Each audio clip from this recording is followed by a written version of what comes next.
Hello hello hello, चलिए 1 second. Hello. Note cycle. Last class शायद अपनी उधर हुई थी ना।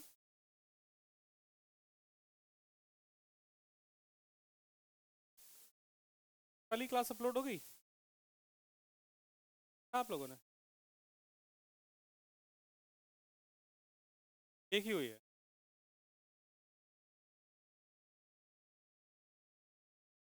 नोट साइकिल से पहले ना याद रखना है।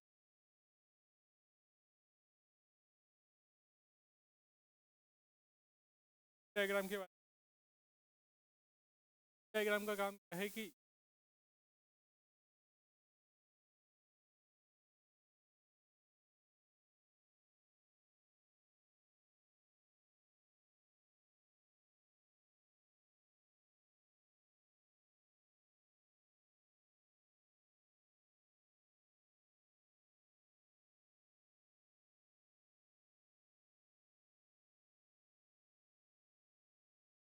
समझ में आ रहा है ऐसा?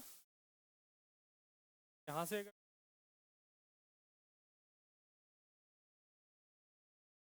से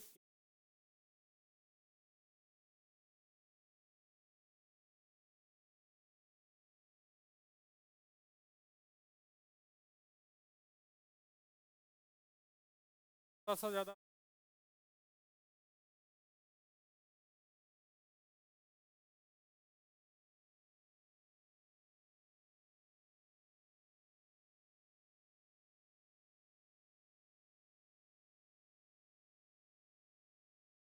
तब आप लोगों को याद होगा।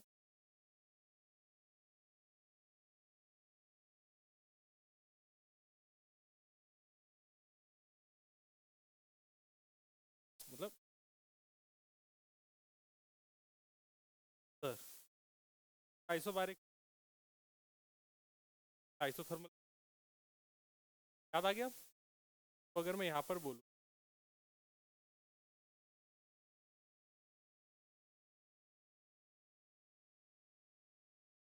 ऐसा हो जाए।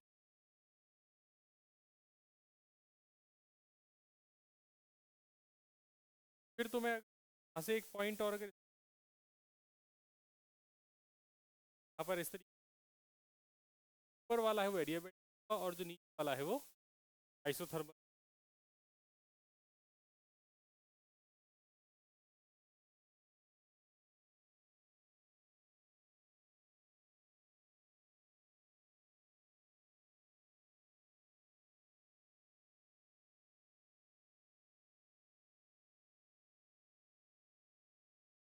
आइडियाबेटिक हो जाए।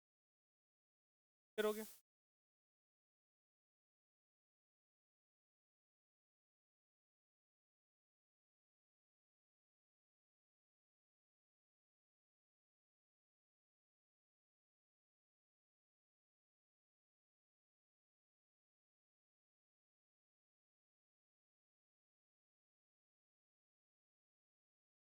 पर आप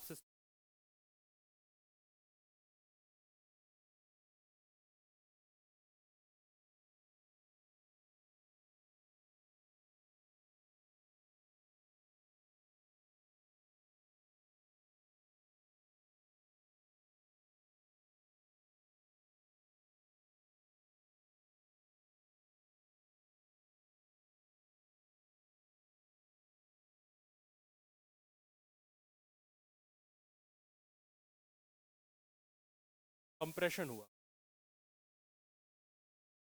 वापस से अगेन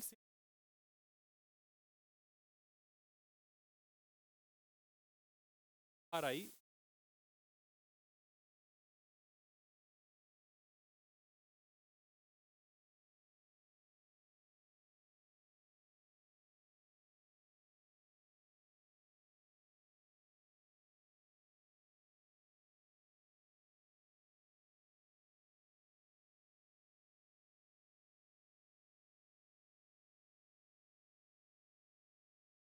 ऐसे कुछ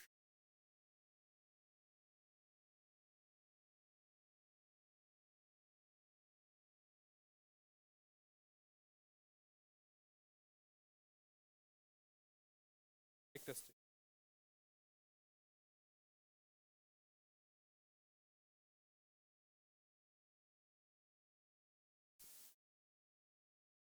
हेलो हेलो हेलो हेलो, आवाज क्यों नहीं आ रही? Hello.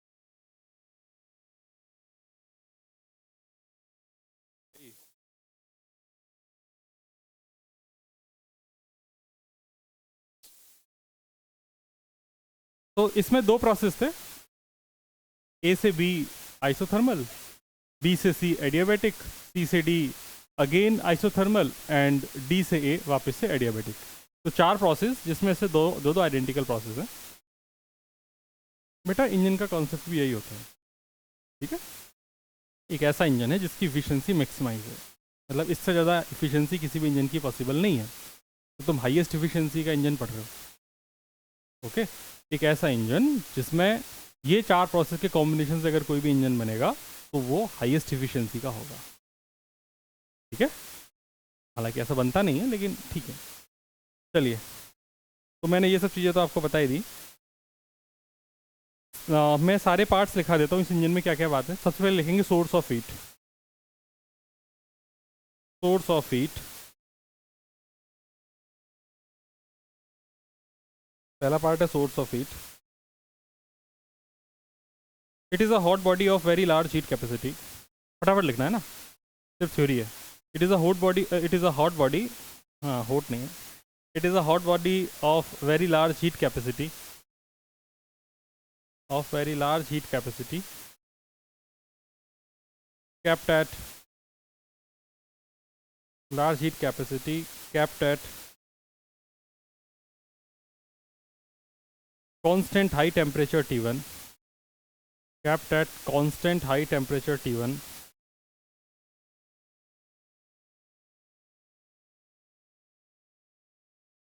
its upper surface is perfectly conducting, constant high temperature T1, constant high temperature T1। मुझे गर्मी लग रही है, तो एसी चला दो। constant high temperature T1, its upper surface is perfectly conducting, its upper surface is perfectly conducting,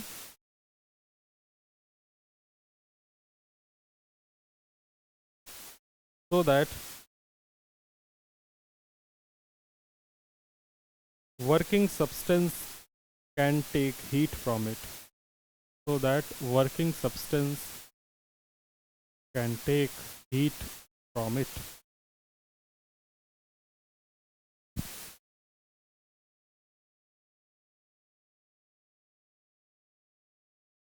Next heading, mechanical arrangement and working substance. Mechanical arrangements and working substance.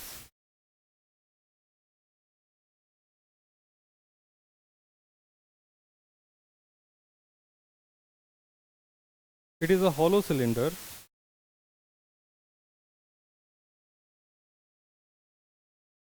It is a hollow cylinder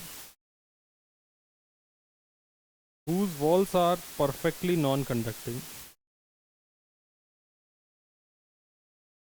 It is a hollow cylinder whose walls are perfectly non-conducting. अपने कितने lecture हो गए इसके thermodynamics के? काफ़ी नहीं, मुझे exact बताओ। ये तीसरा है?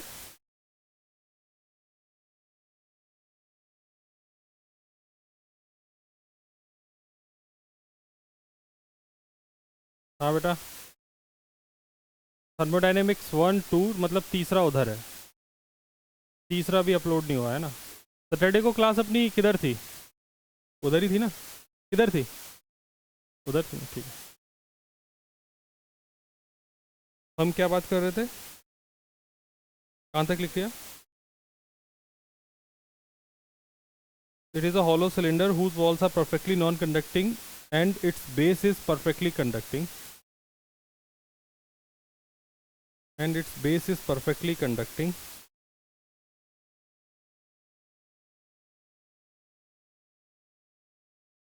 fitted with non-conducting piston, fitting with fitted with non-conducting piston.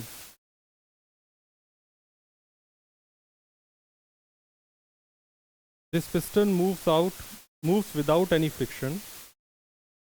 This piston moves without any friction. Full stop. Ideal gas enclosed in cylinder. Ideal gas enclosed in cylinder as a working substance. As a working substance. Underline कर लेना इस चीज, मतलब working substance क्या है इस अपने Carnot engine में? Ideal gas. कोई पूछे क्या है तो याद रखना, आइडियल गैस वर्किंग सब्सटेंस का काम करेगी. ठीक है. हाँ बेटा. हाँ. तुम डायरेक्टली चीज़ें ऐसे पढ़ ही नहीं सकते. अगर तुम्हें डायरेक्टली सीधा विद फ्रिक्शन अगर तुमको बता दिया जाएगा तो तुम मतलब ऐसा ही कि हम सीधा मल्टीप्लिकेशन डिवीजन करना शुरू कर दें, नंबर हम सीखे ही नहीं. तो नंबर सीखना पड़ेगा ना, बिना उसके कैसे सीखोगे? तो एकदम फंडामेंटल सीखोगे. नेक्स्ट है heat sink. Heat sink.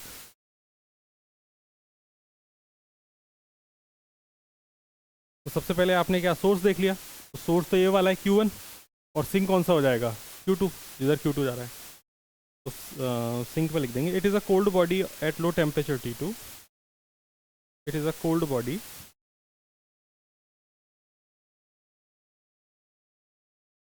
It is a cold body at low temperature T2.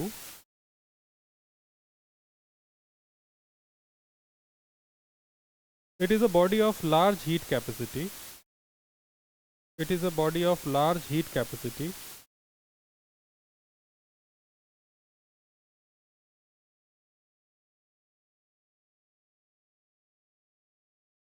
And its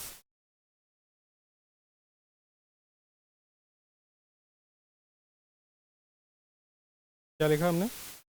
And its upper surface is highly conducting. And its upper surface is highly conducting.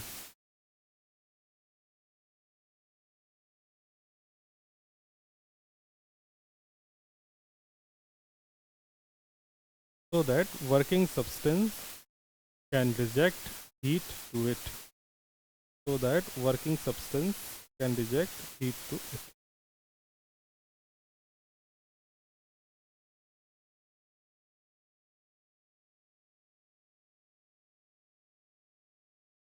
ठीक है. Next stand. हाँ stand.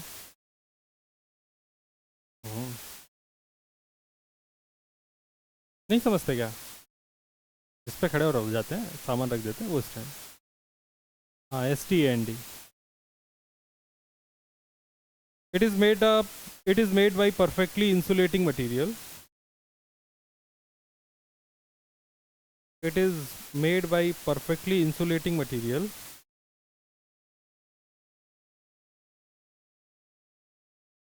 When cylinder placed on it.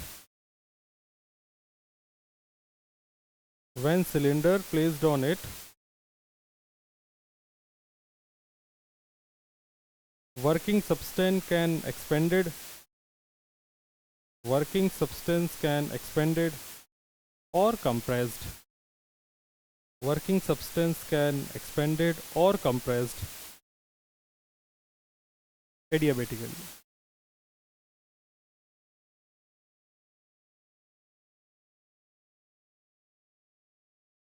Next working.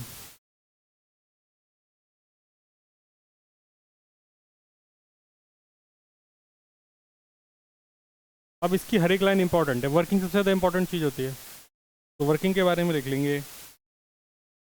A set of reversible processes.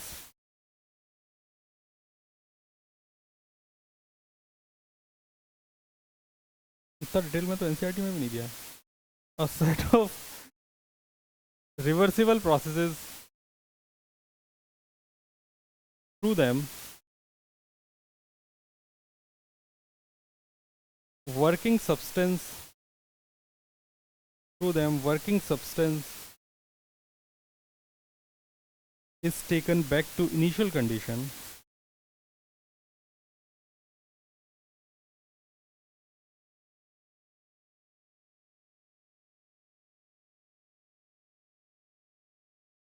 set of reversible processes, through them working substance is taken back to initial condition to get maximum work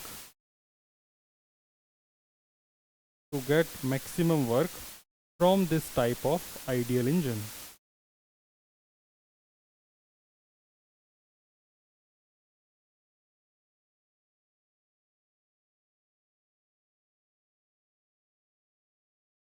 Processes of Carnot cycle can be denoted by indicator diagram, जो कि आपके सामने बना है।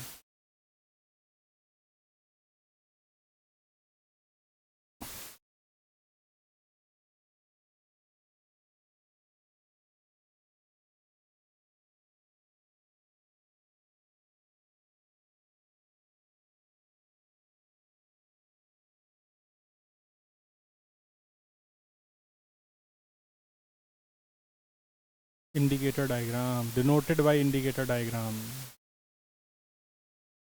सामने चित्र बना लेंगे।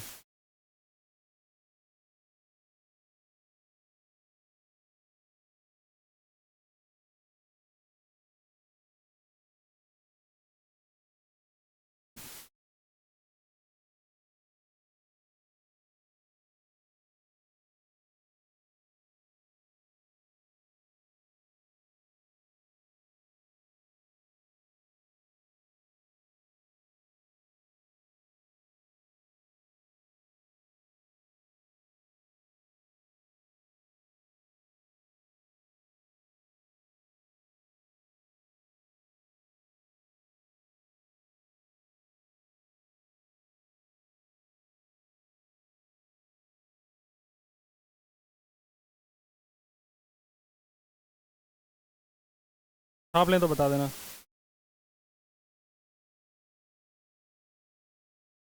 आप लिया, शुरू करें?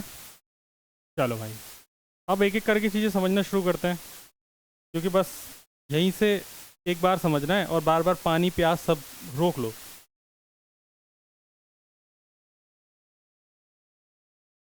सबसे पहला प्रोसेस, नहीं पी लो पी लो।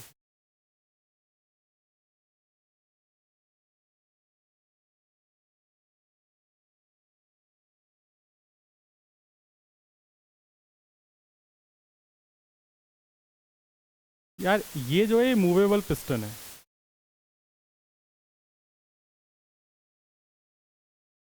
इस मूवेबल पिस्टन को यहाँ पर अपन ने आइडियल गैस भर रखी है,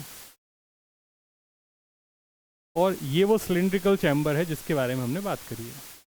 ओके, अभी ये थर्मल इक्विलिब्रियम में है। थर्मल इक्विलिब्रियम का मतलब है कि ना तो इसमें कोई ऊपर नीचे कहीं नहीं जा रही, अभी आराम से इक्विलिब्रियम में, ना ही कोई भी हीट को बाहर भेज रही है, ना बाहर से कोई अंदर हीट आ रही है। सरदार जी सो के पता नहीं इतना क्या करेंगे, 12 घंटे सोने के बाद भी नींद आ रही है, और फिर कहते हैं कि घूसा खाएगा। यहाँ आगे बैठ, अकेला बैठ, इधर बीच में बैठ, तो मुंह पे पानी मारूंगा ना मैं। 11वीं में अगर तू फेल हुआ, तेरे कान उखाड़ के उल्टा लटकाऊंगा मैं। नहीं,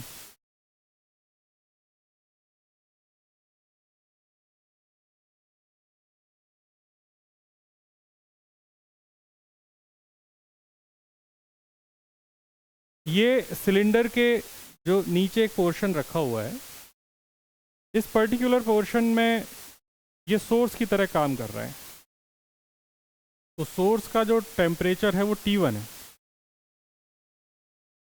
तुमने अभी पढ़ा कि ये पिस्टन, ये जो सिलेंडर है और जो सोर्स है, ये हाईली कंडक्टिंग है, तो यहाँ से हीट ट्रांसफ़र हो सकती है।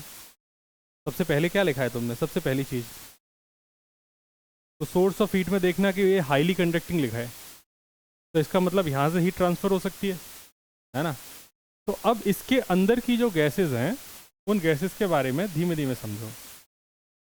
जैसे यहाँ पर इसका जो वॉल्यूम रहा होगा वो V1 रहा होगा, उसके बाद यहाँ पर गए तो वॉल्यूम हो गया V2, यहाँ पर आए तो वॉल्यूम हो गया V3 और यहाँ पर आए तो वॉल्यूम हो गया V4।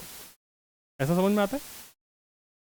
सिमिलरली यहाँ पर प्रेशर रहा होगा P1, इस पर्टिकुलर पॉइंट पे प्रेशर रहा होगा P2, यहाँ पर प्रेशर ऑब्वियसली ज़्यादा रहा होगा P3। नहीं कुछ गड़बड़ कर दिया मैंने। This is P3, this is P2, this is P4। सारी बात समझ में आ गई। तो तुम पहली कंडीशन A से B जा रहे हो, तो मैं सबसे पहले प्रोसेस A से B की बात कर रहा हूँ। A to B प्रोसेस है कैसा? A to B देखा जाए तो हमारे पास आइसोथर्मल है। तो मैं इन चारों प्रोसेस को भी डिटेल में डिस्कस करने जा रहा हूँ। तो आइसोथर्मल प्रोसेस में क्या होगा कि यहाँ से लेके यहाँ तक तुमने जो भी हीट दी है, इस सिस्टम का जो टेम्परेचर है वो टेम्परेचर कैसा रहा होगा? कांस्टेंट। आइसोथर्मल में ये सोर्स का टेम्परेचर T1 है तो इसका भी टेम्परेचर क्या रहेगा? T1। लेकिन इसके अंदर की जो आइडियल गैस है वो ideal gas state P1, V1 से चेंज होके कहाँ पे आ गई? P2, V2 पे। P1, V1 अगर तुम देखोगे तो पॉइंट A है और P2, V2 कौन सा पॉइंट है? V। दिख गई? अबे सुअरों, जग जाओ वरना कीचड़ में ले जाऊंगा मैं तुम्हें। तेरा प्रोसेस हो रहा है, थप्पड़ मार उसके। स्कूल में ऐसा क्या कांड करके आते हो कि तुम्हें क्लास में नींद आ रही है? क्या किया है तुमने स्कूल में आज? स्कूल वाले पत्थर उठवा रहे थे, खाना भी नहीं दिया स्कूल वालों ने। क्या होगा देश का भविष्य? ये मेरा इंडिया। तो तुमको ये समझ में आ गया कि ये जो तुम्हारा अंदर ये सिस्टम है जो आइडियल गैस का, इस आइडियल गैस के सिस्टम ने इस T1 टेम्परेचर पर अपना जो वॉल्यूम है वो थोड़ा सा इंक्रीज किया। मतलब अब ये पिस्टन उठ के ऊपर आ गई। ठीक है। तो अगर यहाँ पर इसमें जो पिस्टन ऊपर आ गई टेम्परेचर सेम रखते हुए, तो यहाँ पर वर्क कितना हुआ होगा? तो वर्क अपने को पता है, वर्क का फॉर्मूला होता है nRT/ln V2/V1। याद है कि नहीं? ये प्रोसेस किस टेम्परेचर पे हो रहा है? तो हमको पता है T1 टेम्परेचर पे हो रहा है, तो यहाँ पर कितना आ जाएगा? T1। तो ये आइसोथर्मल का वर्क मुझे पता चल गया पहले वाले में। क्लियर है? एक मिनट रुकना। तो आइसोथर्मल का वर्क तो क्लियर हो ही गया। ठीक है। एक प्रोसेस तुम्हारे समझ में आ गया होगा कि T1 टेम्परेचर पर किस तरीके से यहाँ पे कुछ वर्क हो रहा है। अब आइसोथर्मल में वर्क होता है अपने को पता है। तो Q is equal to delta U plus W में डेल्टा U की वैल्यू अब कितनी हो चुकी है? क्योंकि आइसोथर्मल है, तो तुमने जो भी इस प्रोसेस में यहाँ से हीट भेजी होगी Q1, वो पूरी की पूरी किस में कन्वर्ट हो गई होगी? वर्क में। यही तो मतलब हुआ ना, सिंपल। तो इस A से B की जो पहली जो स्टेट है A से B जाने वाली, आइसोथर्मल के केस में तुमने जो कुछ भी हीट दी है वो पूरी पूरी किस में कन्वर्ट हो रही है? वर्क में। तो इसीलिए Q1 और वर्क एक दूसरे के डायरेक्टली प्रोपोर्शनल रहते हैं, बराबर ही रहते हैं, प्रोपोर्शनल क्या रहते हैं। ओके। तो यहाँ पर यही W किसके बराबर हो जाएगा? Q1 के। समझ गए बात? ओके। अब इसका दूसरा पार्ट देखो। दूसरे पार्ट में आपका जो प्रोसेस था, मैं आपको याद दिलाता रहूँगा इधर से। आप B से C गए हो। B पे आपका वॉल्यूम कितना था? V2। और C पे वॉल्यूम कितना है? V3। तो B to C का जो प्रोसेस है उसका नेचर कैसा है? एडियाबैटिक। ठीक है। एडियाबैटिक प्रोसेस में आपने क्या पढ़ा था कि एडियाबैटिक प्रोसेस का मतलब क्या होता है? लाला जल्दी बता। कांस्टेंट होती है। एडियाबैटिक में हमने पढ़ रखा था Q इज इक्वल, हाँ बोलो, डेल्टा Q कितना नहीं होता, तो Q की वैल्यू कितनी हो गई? 0। हीट अब हमने दी नहीं है, हमने इनिशियली जो भी हीट दे रही थी दे दी। अब हमने एक्स के अलावा कोई भी एक्स्ट्रा हीट नहीं दी है। अब हीट नहीं दी है, लेकिन इसके बाद भी यहाँ पर एक्सपेंशन तो हो ही रहा है, बी से सी अपन जा तो रहे ही हैं, हीट तो हमने नहीं दी। हमारा टेम्परेचर भी, जैसे ये पूरा टेम्परेचर T1 था और ये नीचे वाली लाइन कितनी है T2, तो टेम्परेचर भी आप T1 से कहाँ चले गए, T2। तो अब आपके अंदर जो भी यहाँ पर जो स्टेट रही होगी वो P2 V2 T1 से अब हो जाएगी P3 V3 T2। ये समझ में आया? ऊपर टेम्परेचर कितना था यहाँ पे T1, अब तुम नीचे सी पे आ गए तो कहाँ तक आ गए, T2 तक। यहाँ पे प्रेशर वॉल्यूम कितना था P2 V2 और यहाँ पे कितना है P3 V3। तो आपकी स्टेट तो चेंज हो गई, आप इस स्टेट से अगली स्टेट पे पहुँच गए। ये यहाँ पर एक्सपांड हुआ, इसमें अब हीट का कोई भी लेना देना नहीं है, क्योंकि अब यहाँ पर कोई भी सोर्स हीट जा ही नहीं रही, ये फिर भी एक्सपेंड कर रहा है। तो ये प्रोसेस है एडियाबैटिक। एडियाबैटिक प्रोसेस में वर्क आया कैसे होगा ये सोचते हैं। तो हमें पता है कि यार Q is equal to delta U plus W में अब हीट तो हम दे ही नहीं सकते, तो जो भी वर्क हो रहा है वो किसकी वजह से हो रहा है, इंटरनल एनर्जी में चेंज होने की वजह से। यहाँ पर इस सिस्टम का टेम्परेचर T1 से कहाँ चला गया, T2। ठीक है, तो इस केस में एडियाबैटिक में वर्क का क्या फॉर्मूला है, मुझे याद दिलाओ। हाँ बोलो बोलो बोलो, हाँ बोलो। हाँ 2.303। एडियाबैटिक का क्या होता है, एडियाबैटिक का फॉर्मूला थोड़ी है।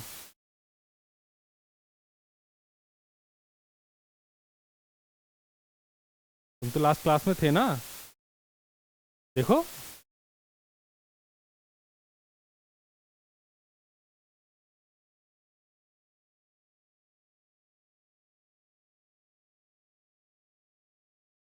हाँ बताओ ना।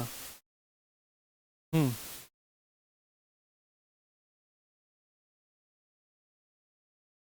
बोलो।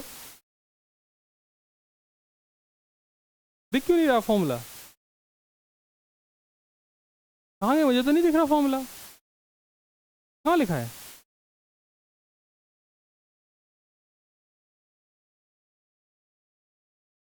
वो पक्का फेल होने की निशानी है, आप यकीन मानिए आपको कोई पास नहीं करा सकता है। आप अगर सोचें कि इन हरकतों से आप मार्क्स ले आएंगे, कभी नहीं आने वाले हैं। फ़ोन में रह जाते हैं, फॉर्मूले याद नहीं होते हैं, नोट्स खाली रहते हैं। हम उम्मीद करते हैं कि हम तो सीख जाएंगे, कभी नहीं सीखेंगे। कैसे सीखोगे, सारी बेसिक चीज़ें मिसिंग है। नोट्स प्रॉपर होने चाहिए, है ही नहीं। क्लास रेगुलर आना चाहिए, आते ही नहीं हैं। सारे टेस्ट देने चाहिए, देते ही नहीं हैं। उसके बाद इतना सब करने के बाद फॉर्मूले याद होने चाहिए, वो बिल्कुल भी नहीं याद हैं। रिवीजन करना चाहिए, रिवीजन भी नहीं हो रहा है। पांचों के पांचों पॉइंट मिसिंग हैं, और उसके बाद एक्सपेक्ट कर रहे हैं कि हम कुछ अच्छा कर जाएंगे। कैसे होगा, मतलब मैं तो अभी मैं वो भविष्यवक्ता बन सकता हूँ, अभी बता सकता हूँ कुछ नहीं होने वाला तुम्हारा।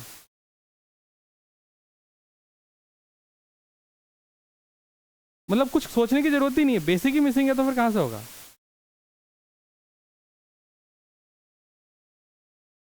ऐसे थोड़ी चलती है बेटा पढ़ाई।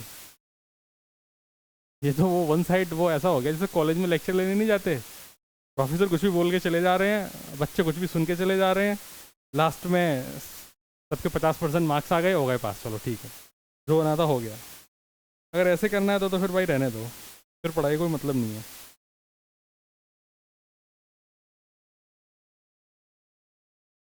मुझे फॉर्मूला ला के दो, मुझे नहीं पता है।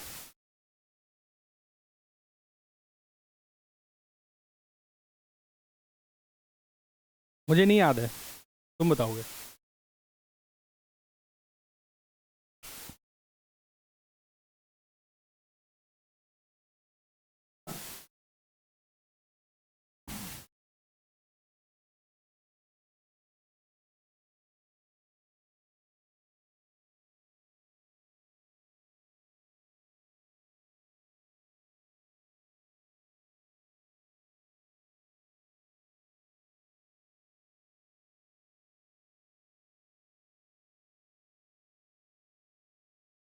नोट्स तो तुम्हारे हैं ना, तुम्हें तो पता ही होगा ना कहाँ पे क्या लिखा है। अच्छा, नोट्स तो लिखे ही नहीं है, फोटो में है। देख लो फोटो में देख लो।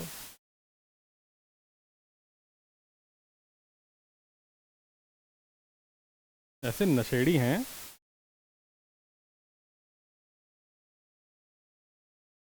याद नहीं आ रहा क्या तुमको?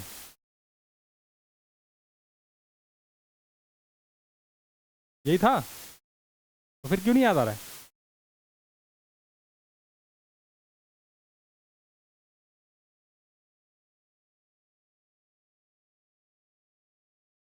एन, तुमने लिखा था NR T1 - T2/Γ-1, यही लिखा है।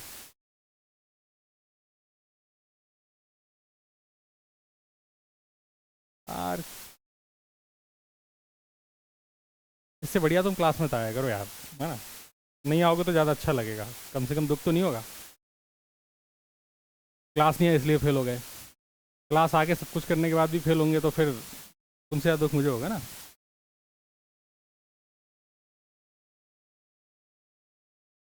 या तो क्लास आके सो जाओ, पीछे वाले जैसे दोनों सोते रहते हैं, वो ज़्यादा बेटर है।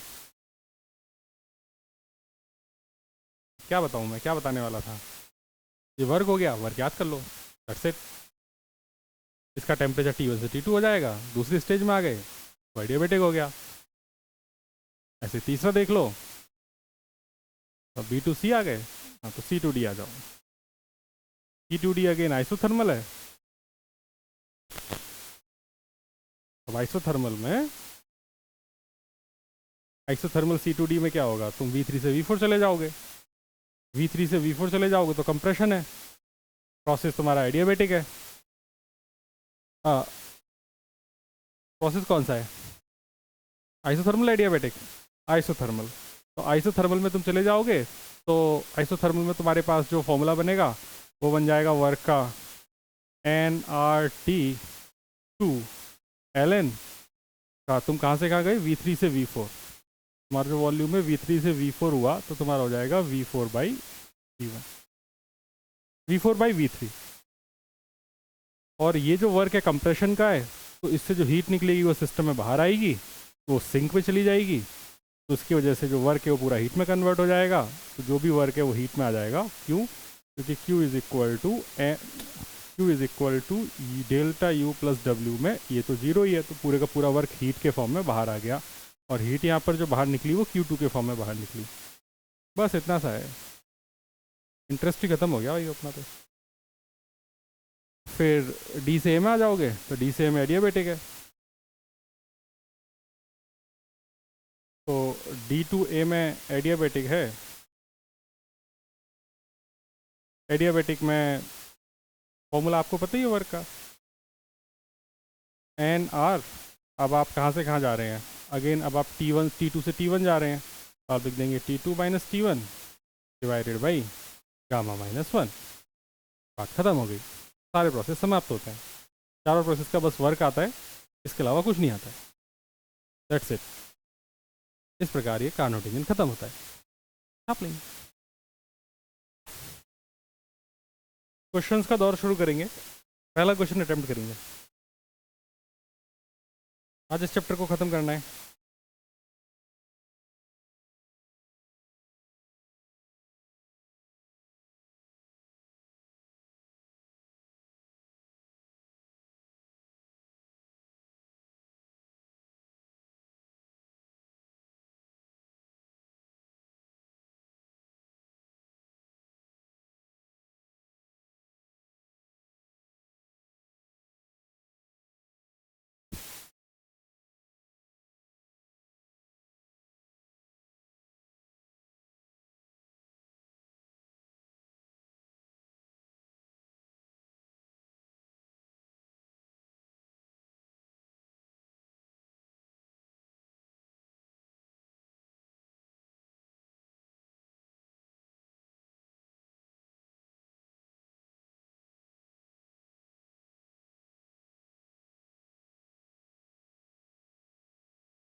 हो गया?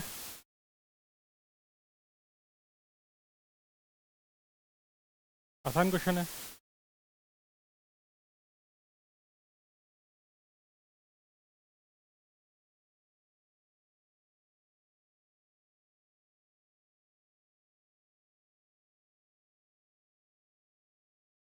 कितना दिया है? गीज़र हीट्स वाटर का flowing at the rate of 3 litre per minute, मतलब 1 मिनट में 3 लीटर पानी चला जा रहा है। तो 1 लीटर में आ गया।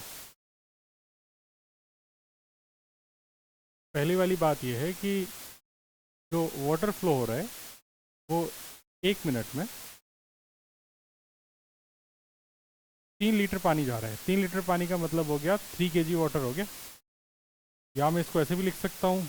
और जो dm/dt है, rate of water flow that is mass per unit time, हो जाएगा 3 kg/मिनट, या इसको मैं ऐसा भी लिख सकता हूँ 3000 ग्राम पर मिनट। इतना समझ में आया? मतलब एक गीज़र में से इतना पानी पास हो रहा है, 1 मिनट में 3 लीटर पानी उसमें से चला जा रहा है। सिंपल। उसके बाद उसने क्या लाइन बोली है कि इससे उसका जो टेम्परेचर है 27 डिग्री से 77 डिग्री हो जाता है। मतलब जो भी पानी है, पानी का जो टेम्परेचर है वो 27 डिग्री सेल्सियस से 77 डिग्री सेल्सियस हो गया। तो गीजर का काम यही होता है, पानी को गर्म करना। तो उसमें जो टेम्परेचर में चेंज आया वो 50 डिग्री सेल्सियस उसमें चेंज आ गया। 70 में 27 दिखा दिए तो 50 बच गए। उसके बाद हमसे कह रहा है कि if the geyser operates on a gas burner, gas से आग लगाए अपन ने उसे, what is the rate of consumption of fuel, fuel किस रेट से कंज्यूम हो रहा है। If heat of कम्बिशन is particular, this quantity है, हीट ऑफ कम्बिशन इज़ इतने जूल पर ग्राम। हीट ऑफ कम्बिशन मतलब अगर मैं एक बात पता कर लूँ कि मुझे पर मिनट कितनी हीट की रिक्वायर्ड है, कितने हीट की रिक्वायरमेंट है, वो पता कर लूँ, उस टोटल हीट की जो रिक्वायरमेंट है अपॉन जो इनपुट हमने दिया है, इन दोनों को डिवाइड कर दूँ तो मुझे पता चल जाएगा क्या रेट है। आया ना? तो जितनी रिक्वायरमेंट है वो यहाँ से आ जाएगी, और जितनी मुझे मिल रही है या जितनी गैस से अपन दे रहे हैं वो यहाँ, वो इनपुट की तरह ये काम कर लेगी, आउटपुट की तरह काम कर लेगी, इनपुट की तरह काम कर लेगी। अभी अपन निकाल देते हैं। ये 4 × 10⁴, ये है 4 × 10⁴ जूल पर ग्राम।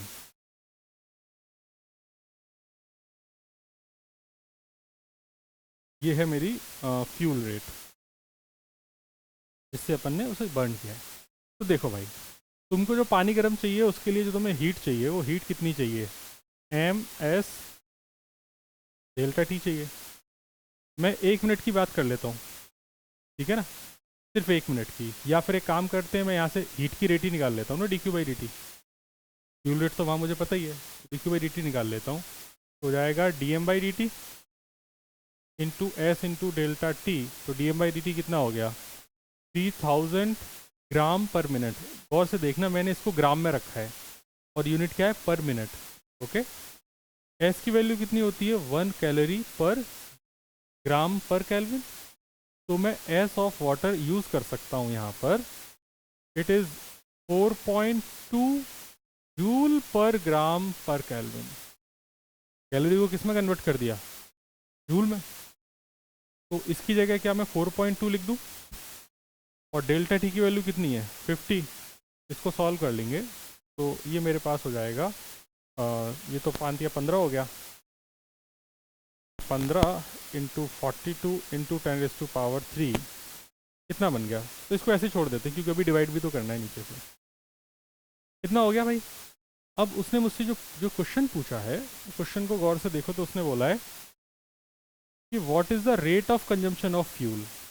हीट ऑफ कम्बशन तो ये है, तो रेट ऑफ कम्बशन हम निकाल लेते हैं। तो rate of combustion is equal to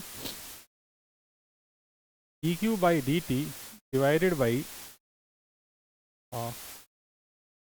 heat given, input का जो काम कर रही है। तो ये dq/dt की वैल्यू है 15 इंटू 42 इंटू 10⁻³ और नीचे कितना है, 4 इंटू 10⁻⁴। अब ऊपर जो था ये तुम्हारा किस में रहा होगा, ये ग्राम और ग्राम तो कट गया होगा क्योंकि नीचे भी देखो ग्राम है, आया ना। तो तुम्हारा आंसर पर मिनट में आया होगा कि नहीं आया होगा, तो ये जो तुम्हारा आंसर हो जाएगा, ये हो जाएगा जूल पर मिनट। इसको सॉल्व करके आंसर बताओ कितना आ रहा है।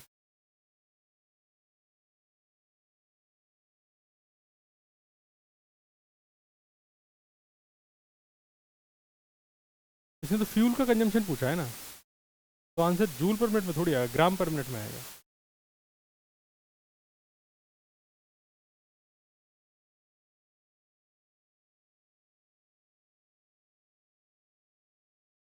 क्वेश्चन समझ गया पूरा?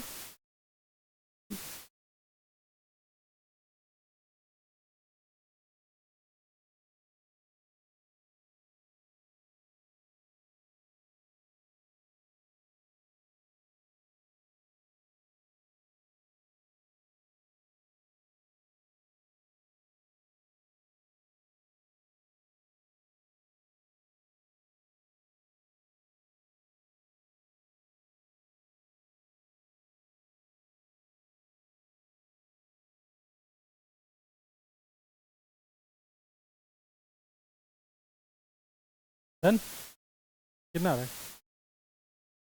कितना? 15.75 आगे ग्राम पर मिनट। ओके ठीक है, लिख सकते, कोई लिख सकते, कोई प्रॉब्लम नहीं है। आप पर सेकंड में करना चाहो क्वेश्चन को, पर सेकंड में कर दो, कोई प्रॉब्लम नहीं। ओके, अगला क्वेश्चन।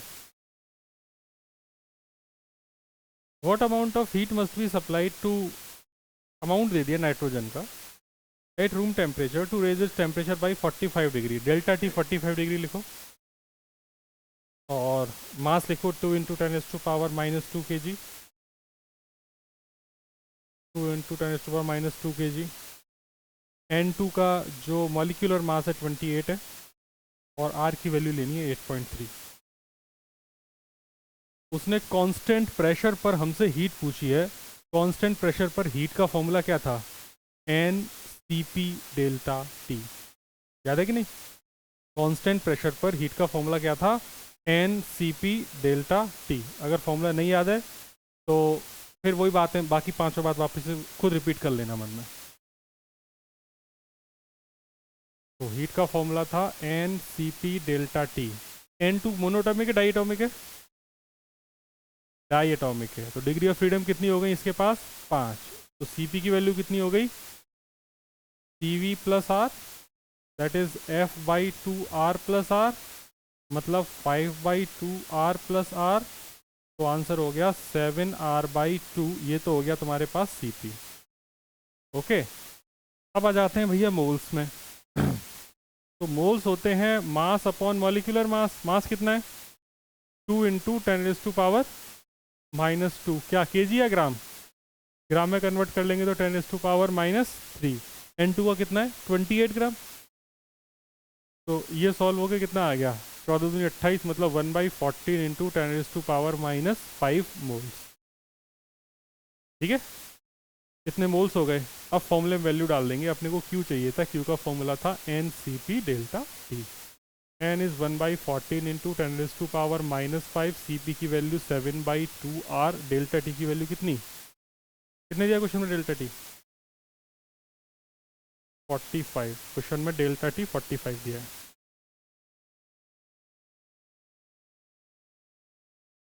सेल्सियस में दिया है ना, क्या फ़र्क पड़ रहा है? सेम ही तो होगा डेल्टा टी पे। तो इसको सॉल्व कर लेंगे।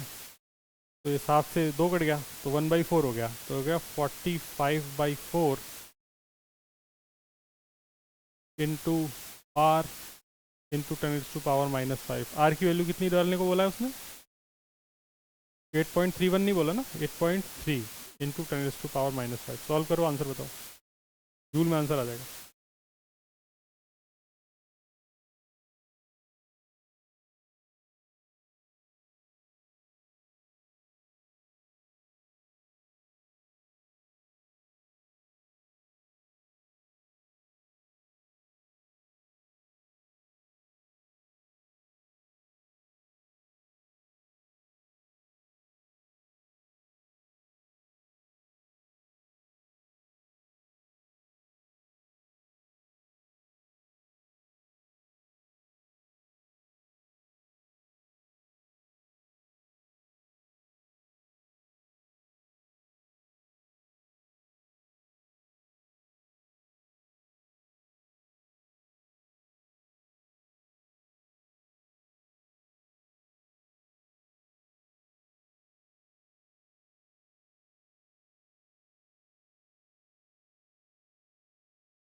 डन। कितना है?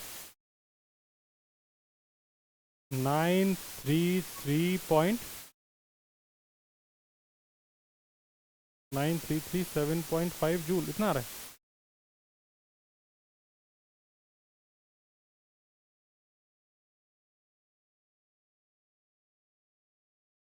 कितना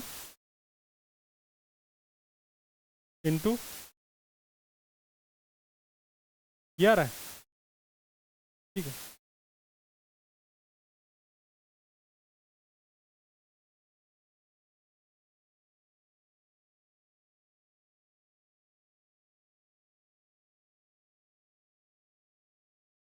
मुझे नहीं पता तुम लोगों ने क्या कैलकुलेट किया है, देख लो एक बार।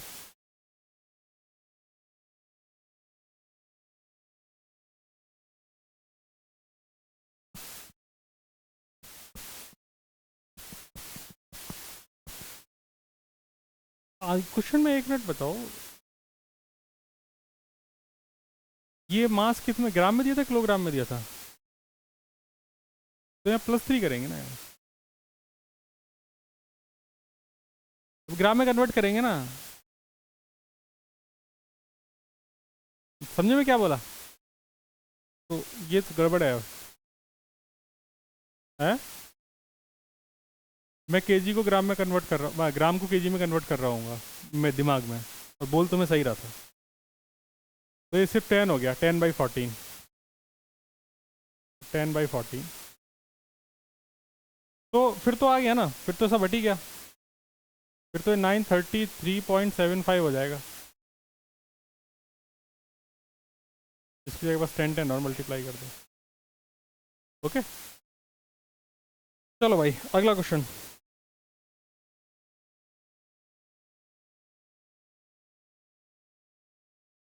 कहाँ गया क्वेश्चन? अगला क्वेश्चन क्या कह रहा है?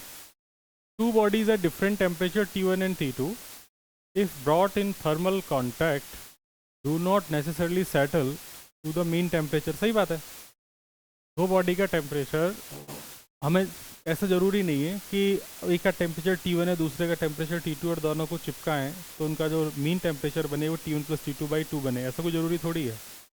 ये तो इस बात पे डिपेंड करता है कि उनकी थर्मल कंडक्टिविटी के कितनी है कि नहीं? तो ये तो के डिपेंडेंट होता है। अच्छा, उसने पूछा एक्सप्लेन वाई, तो इसका आंसर लिख दो due to thermal conductivity, due to different thermal conductivity.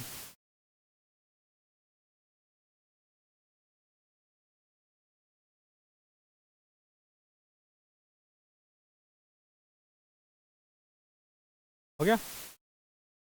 अगला देखो, the coolant in a chemical और nuclear plant, the liquid use to prevent the different parts of a plant from getting too hot should have high specific heat.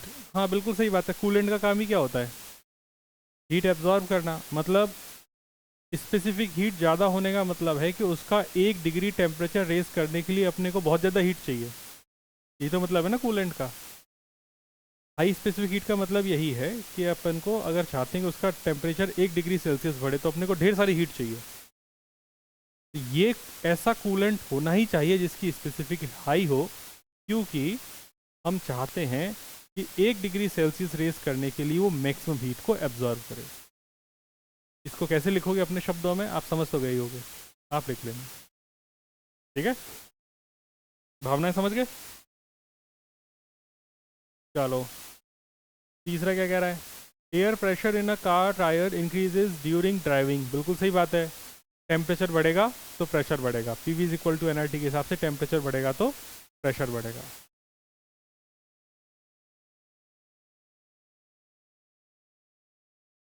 Okay, next क्या है? The climate of the harbour town is more temperature than that of a town in a desert at same latitude. मतलब same ऊंचाई पर समुद्र तल से अगर देखा जाए तो समुद्र के पास वाले शहरों का टेम्परेचर ज़्यादा है और रेगिस्तान में शहरों का टेम्परेचर कम है, ऐसा क्यों? ठीक है ना? तो इसका रीज़न ये है, क्या तुम डाउट है क्या तुम्हें? अच्छा, टेम्परेट लिखा है क्या? ओके, ठीक है। तो इसका जो मतलब है वो ये है कि जो ह्यूमिडिटी है वो हार्वर्ड जो टाउन है उनमें ह्यूमिडिटी ज़्यादा होगी, ज़्यादा ह्यूमिड होने की वजह से ऐसा हो रहा होगा। तो इसका जो रीज़न है जो मुझे लगता है वो ह्यूमिडिटी है, तो इसका आंसर में लिख दिया जाए ह्यूमिडिटी। ठीक है, ह्यूमिडिटी कहाँ की ज़्यादा होगी? हार्बर टाउन की। Humidity of harbour town is more than that of desert town, या डेजर्ट, जो भी लिखना चाहें।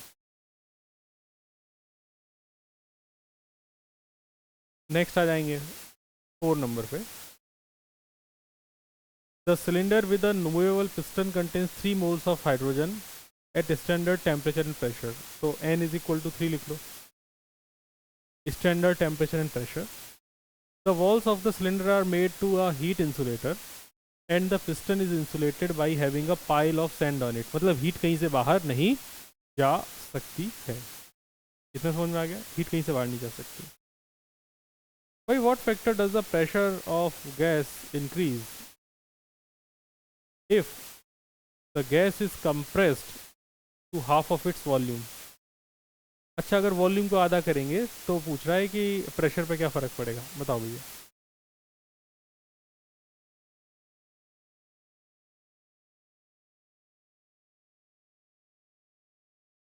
ठीक है, और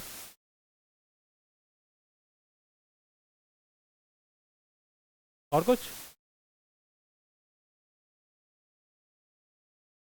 ये क्वेश्चन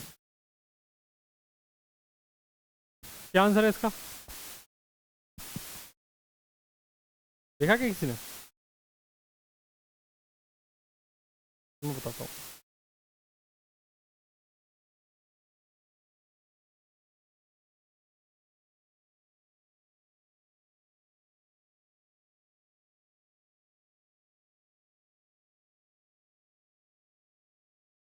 तो ये तो आ गया आपके पास,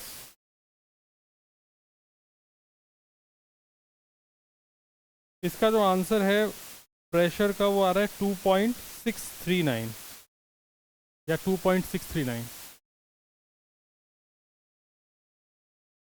बोलो, उसने क्या पूछा क्वेश्चन में कि cylinder removable piston 3 moles of hydrogen atom standard temperature pressure, the wall of cylinder are made of a heat insulator and the piston is insulated by having a pile of sand on it. By what factor does the pressure of the gas increases if volume को अपन करते हैं आधा? तो यार देखो, जो इसमें ना तुम अगर इसको आइसोथर्मल प्रोसेस मानोगे तभी तो ऐसा कर सकते हो। P is equal to constant मान लोगे तभी तो बोलोगे कि अगर प्रेशर को मैंने P/2 कर दिया तो वॉल्यूम 2 भी हो जाएगा। लेकिन ऐसा इसने क्वेश्चन में कहाँ बोला है कि प्रोसेस आइसोथर्मल है? सब जगह हीट रखे तो इंसुलेटेड कर दिया, तो प्रोसेस कौन सा हो गया? एडियाबैटिक। ये ध्यान रखना है।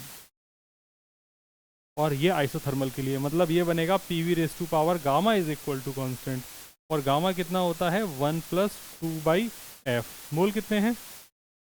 3। तो 3 मोल हैं। लेकिन ये गैस कौन सी है, इसके बारे में कोई इन्फॉर्मेशन है? हाँ, हाइड्रोजन गैस। हाइड्रोजन गैस मतलब कैसी हो गई? डायटोमिक। डायटोमिक मतलब डिग्री ऑफ फ्रीडम कितने हो गए?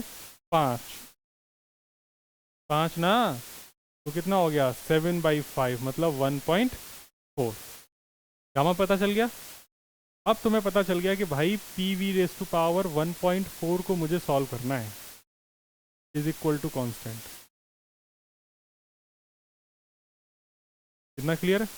तो मैं लिखूंगा P1 V1 की power 1.4 is equal to P2 V2 की पावर 1.4। या इसको ऐसे भी लिख सकते हैं P1/P2 is equal to V2/V1 की पावर 1.4। तो सबसे पहले आपको क्वेश्चन में प्रोसेस को आइडेंटिफाई करना है। आइसोथर्मल है, एडियाबैटिक है, आइसोबारिक है, आइसोकोरिक है। ये तो पहले प्रेशर कितना था P, बाद में प्रेशर कितना हो गया P/2। उसने वॉल्यूम ही पूछा है ना, क्वेश्चन में क्या पूछा था?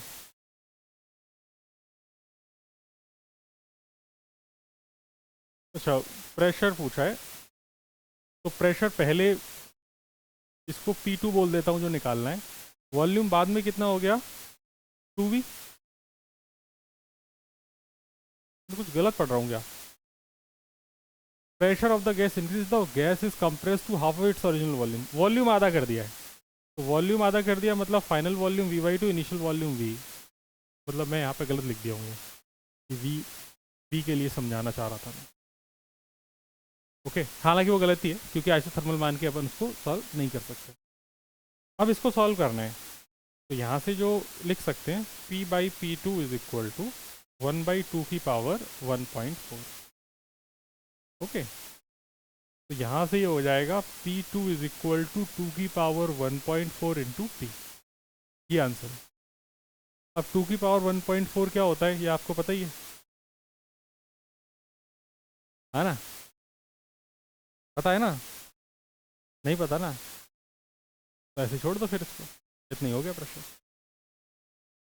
अगर 2 की पावर 1.4 पता होता तो इसका आंसर होता। 2 की पावर 1.4 कितना होता है?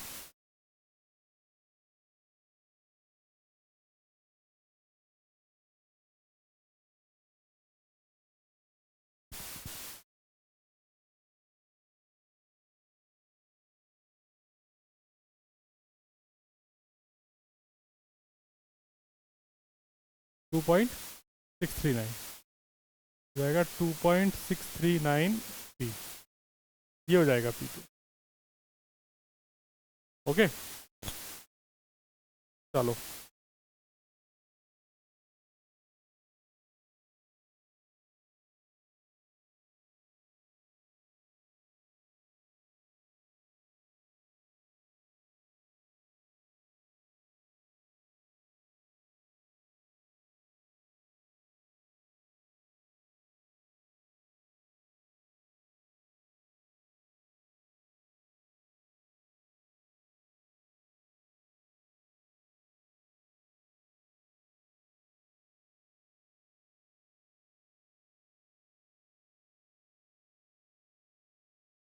हो गया,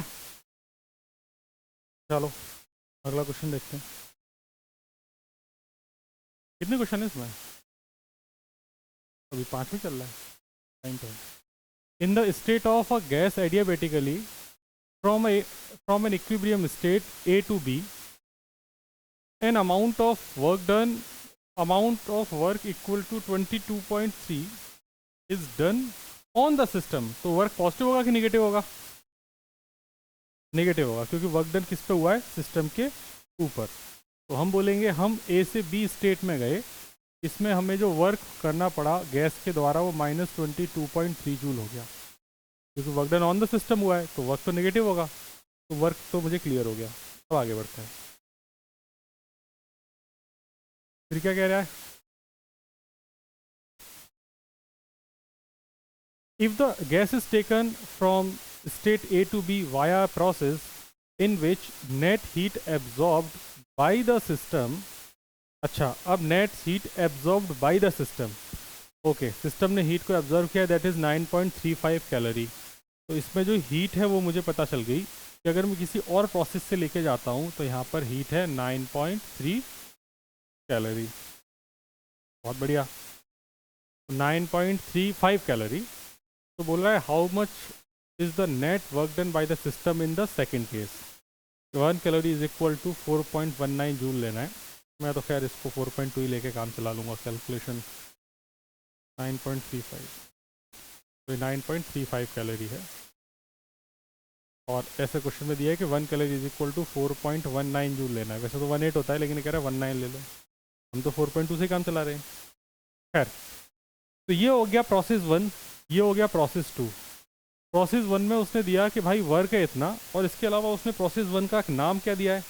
प्रोसेस 1 किस नेचर का है? क्या कोई नेचर दिया है? एडियाबेटिक। बहुत बढ़िया, तो प्रोसेस 1 हो गया एडियाबेटिक। तो ये वाला प्रोसेस तो हो गया एडियाबेटिक। ये वाला प्रोसेस हमें पता ही नहीं है क्या प्रोसेस है। हमने कहा ओके कोई प्रॉब्लम नहीं है, हमें नहीं पता ना, कोई टेंशन नहीं। हमको जो पता है उसके बारे में बात कर लेते हैं। तो A to B हम एडियाबेटिक प्रोसेस के बारे में बात कर लेते हैं। इस एडियाबेटिक प्रोसेस में हम बोलेंगे कि भैया Q is equal to delta U plus W। Adiabatic process में क्या जीरो होता है? हीट। तो आपने जो भी डेल्टा U होगा वो माइनस ऑफ W के बराबर हो जाएगा, दैट इज माइनस ऑफ -22.3। तो 22.3 जूल इसने इंटरनल एनर्जी का चेंज दे दिया। ए से बी अब आप दुनिया की किसी भी प्रोसेस से जाएं, इंटरनल एनर्जी का चेंज तो यही रहने वाला है, आया ना, क्योंकि ये पाथ फंक्शन नहीं है, ये क्या फंक्शन है, स्टेट फंक्शन है।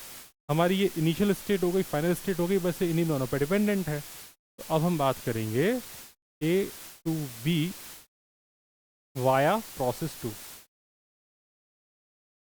जो भी प्रोसेस है हमें नहीं पता, इसमें वापस से फॉर्मूला लगा देंगे। तो Q is equal to first law of thermodynamics के हिसाब से प्लॉट लगा दिया। ये है 9.3 कैलोरी, तो इसको जूल में कन्वर्ट कर लो, तो 9.35 इंटू 4.19 करना भाई, कितना आ रहा है, तो बताना कैलकुलेटर, हाँ जल्दी बता, टाइम की तो कमी है।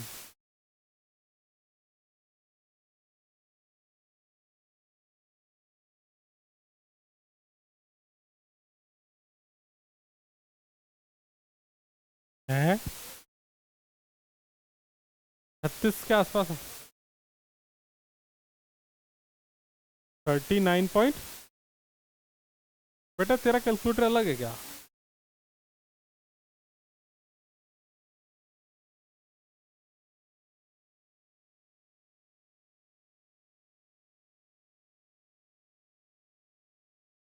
थर्टी 39.17,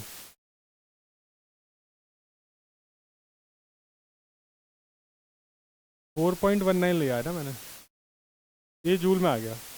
तो क्वेश्चन हो गया ख़त्म। दूसरे प्रोसेस की मुझे हीट पता है 39.17, डेल्टा यू पता है 22.3, तो वर्क मेरे पास कितना आ जाएगा, इन दोनों को घटा दे, कितना आ रहा है घटा के, तो 7 का 7 हो गया, 11 में से 3 गए तो कितने बचे, 8, और 8 में से 2 गए तो कितने बचे, 6, और 16.87 जूल, ये आंसर आ। चलो भाई, यही है क्या इसका आंसर? जी हाँ।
हो गया, अब छाप तो यही होगा ना, फोटो तो नहीं खींच लिया किसी ने? चलो भैया अगला क्वेश्चन है, two cylinder A and B of equal capacity are connected to each other via a stopcock. A contains a gas at standard temperature and pressure. B is completely evacuated. The entire system is thermally insulated. The stopcock is suddenly opened. Answer the following. ये कौन सा case है, हम पढ़ चुके हैं। This is free expansion, आया ना। तो फ्री एक्सपांशन में एडियाबैटिक प्रोसेस तो होता ही है, टेम्परेचर भी कांस्टेंट रहता है, तो आइसोथर्मल भी होता है। तो वो कह रहा है कि what is the final pressure of the gas in A and B. तो ये तो सिंपल क्वेश्चन हो गया कि ऐसे कह रहा है,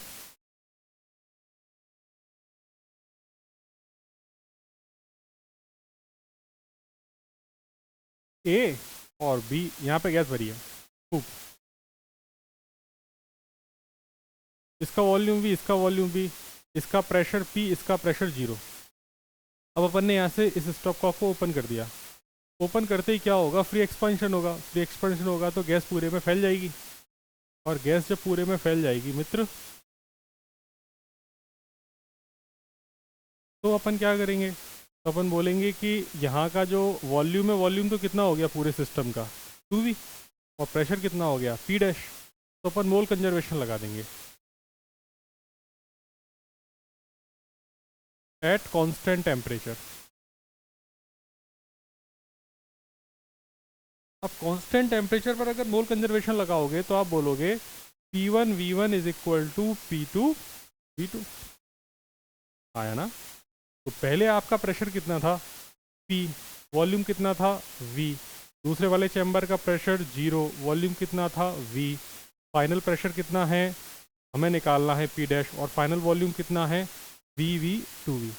चाहो तो ऐसे लिख लो अगर समस्या है तो V प्लस V। तो यहाँ से आपका जो P डैश है वो आ जाएगा 0.5। समझ गए बात को?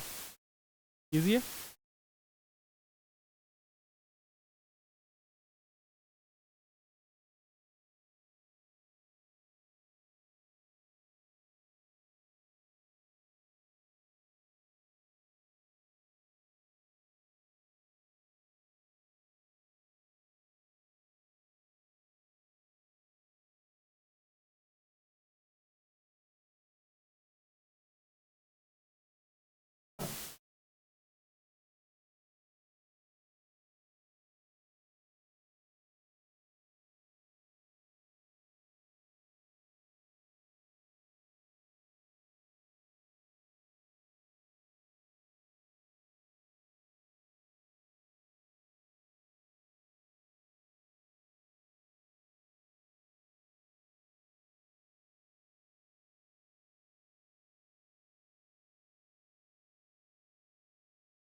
हो गया। छोड़ रहे।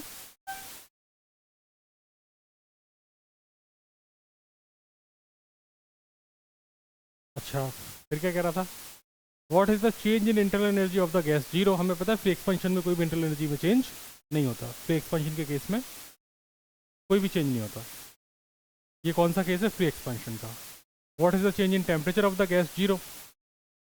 अगेन इंटर फ्री एक्सपेंशन में कोई भी चेंज नहीं होता। Do the intermediate state of the system before settling to the final equilibrium lie on its PVT surface. मतलब कह रहा है कि अगर मैं प्रेशर और वॉल्यूम और टेम्परेचर का अगर मैं ग्राफ बनाना चाहूँ किसी की दो चीज़ को लेके, तो प्रोसेस शुरू हुआ और प्रोसेस ख़त्म हुआ, इसके बीच में कहीं किसी स्टेट पे बना सकते हैं कि नहीं बना सकते? तो इसका आंसर है नहीं बना सकते, क्योंकि फ्री एक्सपेंशन तो सडन प्रोसेस है। मतलब स्पॉन्टेनियस है, सडन है। तो जब भी सडन प्रोसेस होता है तो उसको आप बीच में रोक ही नहीं सकते। आप बीच में जब रोक नहीं सकते तो आप कोई भी स्टेट को अचीव नहीं कर सकते। तो इस बात को लिख लेंगे कि ऐसा पॉसिबल नहीं है, ये ऐसा रोकना पॉसिबल नहीं है क्योंकि ये सडन प्रोसेस है। तो जो भी रुकेगा तो हमेशा फाइनल स्टेट पे जाके ही रुकेगा। ओके। कितने हो गए? 6। 2 more question. An electric heater supplies heat to a system at a rate of 100 watt. 100 watt का मतलब होता है joule per second. Power, power मतलब क्या? Work upon time. Work upon time मतलब जूल पर सेकेंड। तो इलेक्ट्रिक हीटर इतनी heat supply कर रहा है 100 joule per second. If the system performs work at a rate of 75 joule per second. अच्छा, work भी दे दिया तो लिखो जरा। Q is equal to 100 joule per second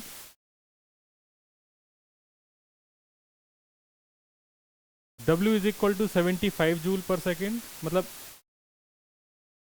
वैसे तो वर्क है, वर्क तो जूल में लिखना चाहिए, लेकिन पर सेकेंड मतलब मैं उसकी रेट लिख रहा हूँ ना, वर्क की रेट। वास्तव में W/T और Q/T लिखा हुआ है। और बोला इंटरनल एनर्जी में क्या रेट आ रही होगी। तो क्वेश्चन तो बहुत ईजी है। तो इसमें तो ऐसा ही है, बस हमको फर्स्ट लॉ ऑफ थर्मोडायनेमिक्स के हिसाब से पता है Q is equal to delta U plus W। Delta U is equal to Q minus W। Time से डिवाइड कर लो, या इसको ऐसा लिखा जा सकता है by T by T by T, ऐसा कर सकते हैं। तो तुम्हें ये D U by D T पूछ रहा है, D Q by D T तुम्हें क्वेश्चन में 100 दिया है और ये 75 दिया है, तो आंसर कितना हो गया 25 जूल पर सेकेंड। एकदम घटिया क्वेश्चन था।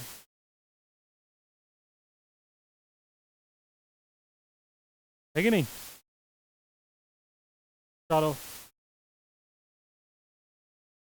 मैंने काफ़ी यहाँ पे मुझे वास्तव में यहाँ डेल्टा टी लिखना चाहिए था सब जगह, टी से लेकिन काम चला लिया। आप समझ गए, टी वो टाइम इंटरवल है। फिर हम आते हैं आज के, शायद इसका लास्ट क्वेश्चन है ना इसका। चलो लास्ट क्वेश्चन आते हैं। लास्ट क्वेश्चन तो मुझे ये तो इजी लग रहा है, ऐसे क्वेश्चन तो अपन ने कर रखे हैं। A thermodynamic system is taken from a original state to an intermediate state by the linear process as shown in the figure. तो कहाँ से कहाँ लेके गए? Its volume is then reduced to original value from E to F. ठीक है? By an isobaric process, calculate the total work done by the gas from D to E to F. कर लो यार, आंसर बताओ। D से लेके F तक का total work पूछा है, डी ई एफ का। लो अब दिखाई दे रहा होगा।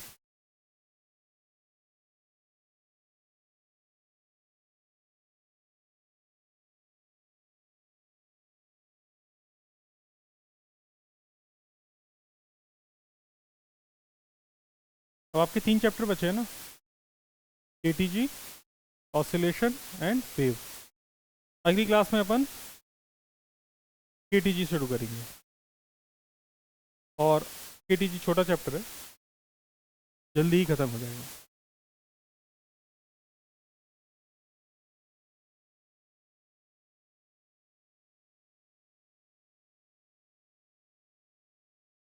केटीजी आदि तो आप पढ़ भी चुके हो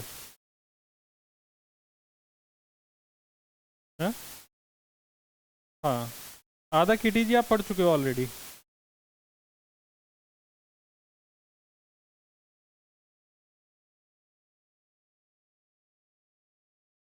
ये पुरानी वाली एनसीईआरटी है।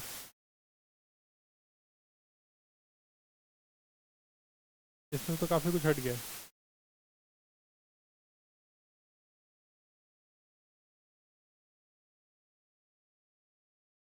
कितना आया? सबका 450 आया। क्या करना था इसमें?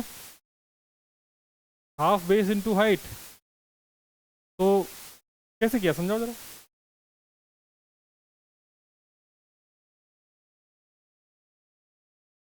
हम्म, तुमको एरिया कौन सा निकालना था पहले समझाओ मुझे। अच्छा, डी से लेके एफ तक साइक्लिक प्रोसेस नहीं है, डी से लेके ई, ई से लेके एफ, एफ के बाद अगर डी जाता तो साइक्लिक प्रोसेस होता। उसने क्वेश्चन में सिर्फ डी ई एफ तक, बस यहीं तक बात करी है, तो पहली बात तो साइक्लिक प्रोसेस है ही नहीं।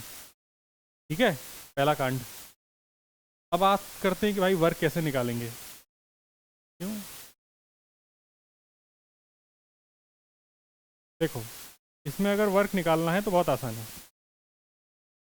तुमको सिर्फ डी से ई तक एक वर्क मान लो,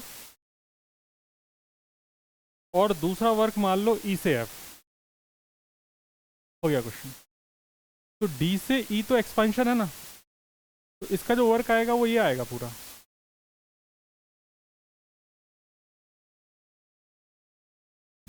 समझ गए बात को? तुम्हारा आंसर भले ही सही आ गया हो, तो लॉजिकली गलत है। तो ये जो वर्क आएगा, इस वर्क में से तुमको ई एफ, मतलब ये वाला जो कंप्रेशन का वर्क है, कंप्रेशन का वर्क कैसा होगा, निगेटिव, ये घटाना पड़ेगा। तो अल्टीमेटली आएगा यही, बट सोचा तुमने गलत है। तुम समझे मैं क्या बोला? साइक्लिक प्रोसेस का वर्क डायरेक्टली हम ऐसा बोल देते हैं कि area enclosed in the cyclic curve, लेकिन साइक्लिक कर्व तो यहाँ है ही नहीं ना, डी एफ तो ओपन कर्व है। चमकी बात। तो इस बात का ध्यान रखेंगे। तो मैं इसको ना शॉर्टकट में लिख रहा हूँ, तो मैं भी समझ जाओगे। देखो लिखने का एक और तरीका, मैं लिख रहा हूँ डी से ई तक का वर्क, तो मैं बोल दूंगा कि, या पूरे लिख देते हैं, इसका वर्क हो जाएगा हाफ। ये इस पूरी जो शेप है, इस शेप ये ट्रेपेजियम जैसी है, तो इसका जो वर्क होगा वो जाएगा half. Sum of the parallel side मतलब 600 और प्लस 300 कितना हो गया 900,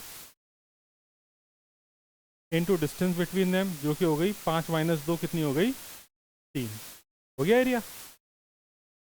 ई एफ वाला एरिया नेगेटिव, रेक्टेंगल का एरिया हो जाएगा ये यहाँ से 300 और 3 900, तो 300 इंटू 3 900,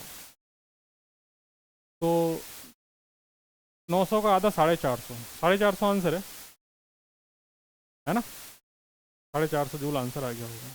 ये क्वेश्चन के पेपर में आने की प्रोबेबिलिटी बहुत है क्योंकि इजी क्वेश्चन है।